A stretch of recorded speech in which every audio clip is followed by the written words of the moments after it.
నమస్తే, welcome to view point. లోక్సభలో అమిత్ షా ఈరోజు ప్రసంగించినటువంటి తీరు ప్రతిపక్షాలను పూర్తిగా ఎక్స్పోజ్ చేశారు. పర్టికులర్గా లోక్సభ స్పీకర్ ఓం బిర్లాపై అవిశ్వాస తీర్మానాన్ని ప్రవేశపెట్టింది ప్రతిపక్ష పార్టీలు. కానీ దీని ద్వారా ప్రతిపక్ష పార్టీలు ఏం సాధించాలనుకుంటున్నాయి? అసలు ప్రతిపక్ష పార్టీలు చర్చ జరగాలనుకుంటున్నాయా లేకపోతే రచ్చ చేయాలనుకుంటున్నాయా? చాలా స్పష్టంగా అర్థమవుతోంది. చర్చ జరగాలనేటువంటి ఉద్దేశం ప్రతిపక్షానికి ఏ కోశానా లేదు అనేటువంటి విషయాన్ని అమిత్ షా గారు కుండ బద్దలు కొట్టినట్టు చెప్పారు. ఆయన ప్రతిపక్షానికి ఇంకొక సవాల్ కూడా చేశారు. అదేంటంటే, మీరు ప్రధాని మోదీపై అవిశ్వాస తీర్మానం ప్రవేశపెట్టగలరా? అంత దమ్ము ధైర్యం మీకున్నాయా అని చెప్పి సవాల్ విసిరారు. దీనికి మరి ప్రతిపక్షాలు సమాధానం చెప్పగలుగుతాయా? ప్రధాని మోదీ వరకు అక్కర్లేదు, ఈవెన్ లోక్సభ స్పీకర్పై ప్రవేశపెట్టినటువంటి తీర్మానంలో ప్రతిపక్షాలు నెగ్గగలవా? ఓడిపోతామని తెలుసు, వీగిపోతుందని తెలుసు, అయినా కూడా అవిశ్వాస తీర్మానం ఎందుకు ప్రవేశపెట్టారంటే కేవలం సభా సమయాన్ని వృధా చేయాలి, ప్రజాధనాన్ని వృధా చేయాలి, ప్రభుత్వం పైన బురద జల్లాలనేటువంటి ప్రయత్నం మాత్రమే ప్రతిపక్షాల లక్ష్యంగా కనబడుతోంది. అంతకు మించి వేరే ఉద్దేశమేం లేదు. ఎందుకంటే మనం చరిత్రలో చూసుకుంటే ఇంతవరకు 4 సందర్భాలలో లోక్సభలో స్పీకర్ పైన అవిశ్వాస తీర్మానం ప్రవేశపెట్టడం జరిగింది. 1954లో ఒకసారి జరిగింది. అప్పట్లో జీవి మాల్వంకర్ మొట్టమొదటి లోక్సభ స్పీకర్ అయిన 1954లో జరిగింది, అది వీగిపోయింది. తర్వాత 1966లో ఒకసారి అలాంటి ప్రయత్నమే జరిగింది. అప్పుడు హుకుమ్ సింగ్ ఉన్నారు, అది కూడా సరైనటువంటి మద్దతు లేక అది కూడా వీగిపోయింది. తర్వాత 1987లో అప్పుడు బలరాం జక్కర్కి వ్యతిరేకంగా అవిశ్వాస తీర్మానం, నో కాన్ఫిడెన్స్ మోషన్ ప్రవేశపెట్టడం జరిగింది, అది కూడా వీగిపోయింది. మళ్ళీ ఇప్పుడు 40 సంవత్సరాల తర్వాత, ఆఫ్టర్ 40 years మరొకసారి అవిశ్వాస తీర్మానాన్ని ప్రవేశపెట్టారు. ఏం జరుగుతుంది? సంఖ్యాబలం ఉందా? సంఖ్యాబలం లేదు. కేవలం తమ యొక్క నిరసనను తెలియజేయడానికి కోసం దేశవ్యాప్తంగా దీనిపైన ఒక చర్చ జరగాలి, ప్రభుత్వం పైన ఏదో ఒక కారణాన్ని ఏదో ఒక సాకుగా చూపించి బురద జల్లేటువంటి ప్రయత్నమే ముఖ్యంగా కనబడుతుంది తప్పితే ఇంకో ఉద్దేశం ఉన్నట్టుగా కనిపించడం లేదు. తర్వాత అమిత్ షా గారు ఇంకో మాట కూడా మాట్లాడారు. మాకు అవకాశం ఇవ్వడం లేదని చెప్పి ప్రతిపక్ష నాయకుడు ఆరోపించారు. దీనికి సంబంధించి బీజేపీ నాయకుడు అనురాగ్ ఠాకూర్ కూడా మాట్లాడారు. అసలు ఫస్ట్ ఆఫ్ ఆల్ మీరు సభకు పూర్తిగా వస్తున్నారా, హాజరవుతున్నారా? సభకు ముందు రావడం నేర్చుకోండి, ఆ తర్వాత మీకు సమయం తప్పకుండా ఇస్తాం అని చెప్పారు. ఈవెన్ తేజస్వి సూర్య కూడా అదే మాటలు మాట్లాడారు. ఓవరాల్గా రాహుల్ గాంధీ పార్లమెంట్ అటెండెన్స్ చూస్తే 100 రోజులు, ఫర్ ఎగ్జాంపుల్ 100 రోజులు సభ జరిగితే అందులో సగానికి పైగా రాహుల్ గాంధీ అటెండ్ కాలేదు.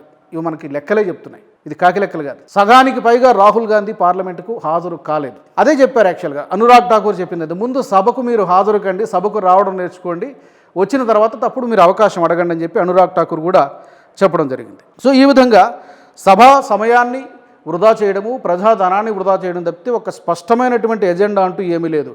చర్చ జరగాలన్నటువంటి ఉద్దేశం ప్రతిపక్షానికి ఏ కోశా లేదు, కేవలం రచ్చ చేయాలి, ఆధారం లేనటువంటి ఆరోపణలు చేసి సభా సమయాన్ని వృధా చేయాలి.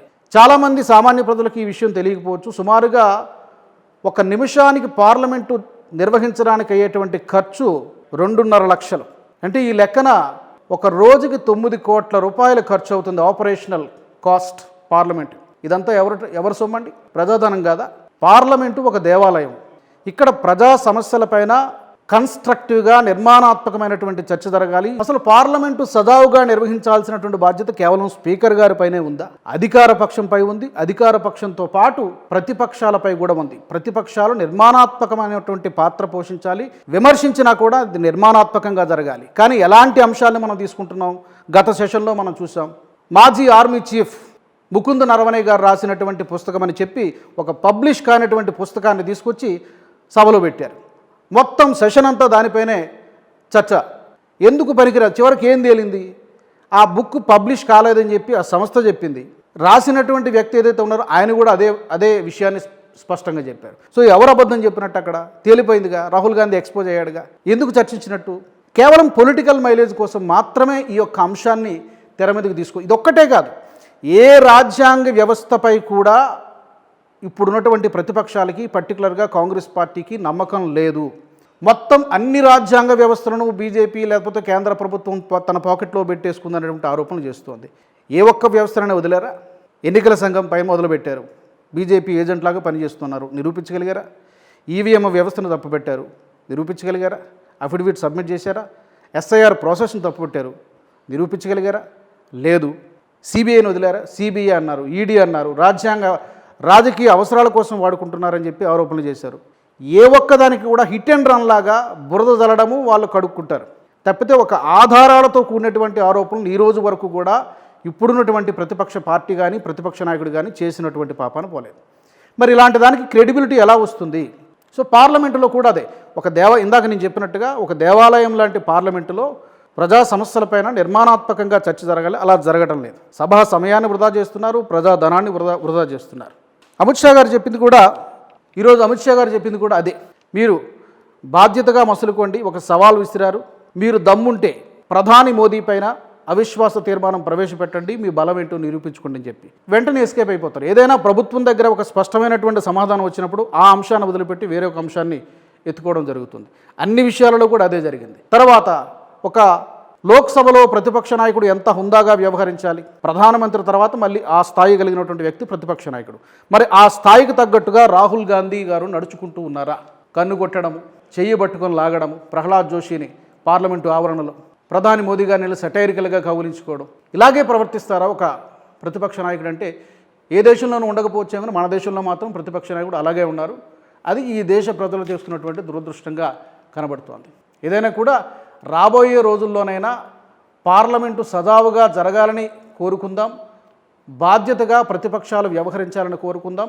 మరి అమిత్ షా గారు విసిరినటువంటి సవాల్ని ప్రతిపక్షాలు ఎలా స్వీకరిస్తే అసలు స్వీకరించేటువంటి ప్రయత్నం చేస్తాయని మనం అనుకోక్కర్లేదు. చూడాలి ఎలా జరుగుతుందని.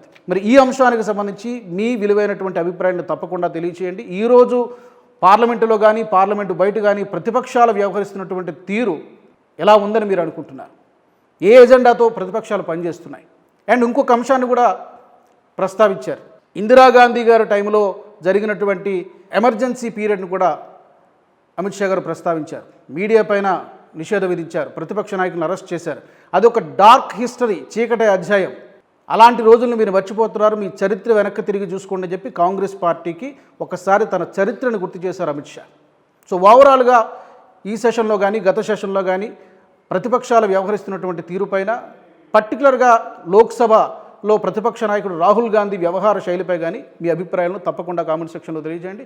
వచ్చే వ్యూ పాయింట్లో మరొక ఇంట్రెస్టింగ్ టాపిక్తో మళ్ళీ నేను మిమ్మల్ని కలుస్తాను. జై హింద్. ఈ వీడియో మీకు నచ్చినట్టయితే లైక్ చేయండి, 10 మందికి షేర్ చేయండి. అలాగే కామెంట్ల రూపంలో మీ అభిప్రాయాలను మాతో పంచుకోండి. Nationalist hub group of channels ను సబ్స్క్రైబ్ చేసుకుని తెలుగునాట జాతీయవాద జర్నలిజాన్ని ప్రోత్సహించండి. ఈ వీడియో కింద ఉన్న బెల్ ఐకాన్ పై క్లిక్ చేయడం మర్చిపోవద్దు.